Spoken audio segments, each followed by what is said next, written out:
time. The gentlewoman from Ohio is recognized for 5 minutes.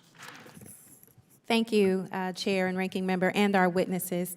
I continue to be surprised by the position of my friends on the other side. Aren't the values of free market a fundamental view of their party? Environmental, social, and governance investing is one critical tool that businesses use to make financially smart investments. This type of investing emphasizes corporate models that are both financially smart and socially good, which is truly a win-win. One aspect of corporate models that is too often overlooked is the governance and social strategies component. These strategies often center around diversity in the workforce, both at executive levels and within a particular organization and throughout the broader industry.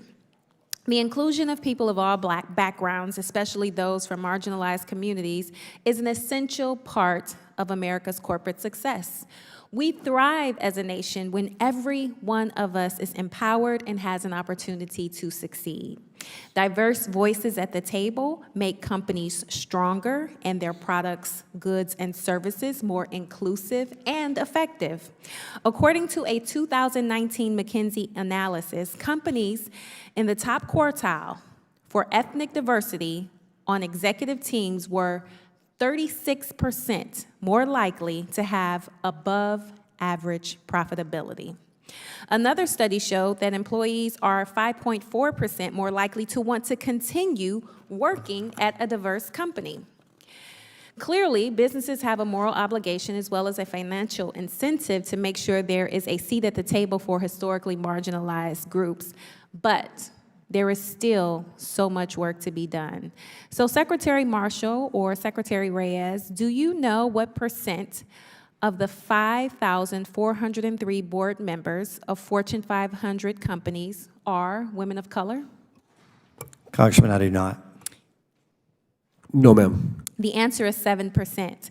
Moving on, this year, the Pew Research Center published a report on Black-owned businesses in the United States which continue to face systemic structural barriers to equal opportunity, including lack of investment. I hope you all will have a chance to read it, and I ask unanimous consent that this be entered into the record. Without objection. Thank you so much. Secretary Marshall or Secretary Reyes, can you tell me the percentage of businesses nationwide that are Black-owned? Congressman, I cannot. No, ma'am. Black-owned businesses make up only 3% of classifiable companies, despite Black Americans making up 12.4% of the U.S. population. Mr. Frerichs, in your experience as Illinois' top investor, how does diversity at all levels of a company help investors meet their fiduciary responsibilities and position themselves for success? Thank you very much for that question. The research has been fairly clear. And this is not by a left-wing organization. McKinsey is not a left-wing organization. That diversity is good for boards. I heard comments made earlier about discrimination against people from a certain ethnic background or race. There are still plenty of white men serving on corporate boards. The vast majority are. But research has shown that homogeneous boards underperform diverse boards. And it's not just the research, it's common sense.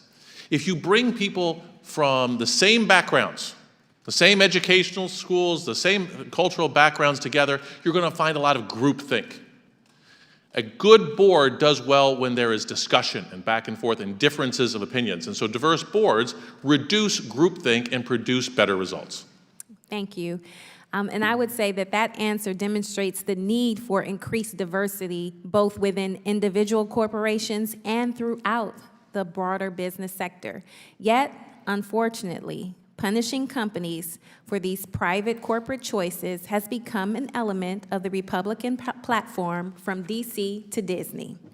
While historically marginalized communities continue to face unique economic barriers, Republicans oppose corporate freedom to implement strategies for social investment, which even benefits the bottom line. In fact, the Republican platform appears to center around taking away choice, the choice to promote diversity, equity, and inclusion, the choice of a woman to have control over her own body, and the choice to read a book and live without the fear of gun violence. I urge my friends on the other side of the aisle to reconsider these misguided priorities. And with that, Mr. Chairman, I yield back.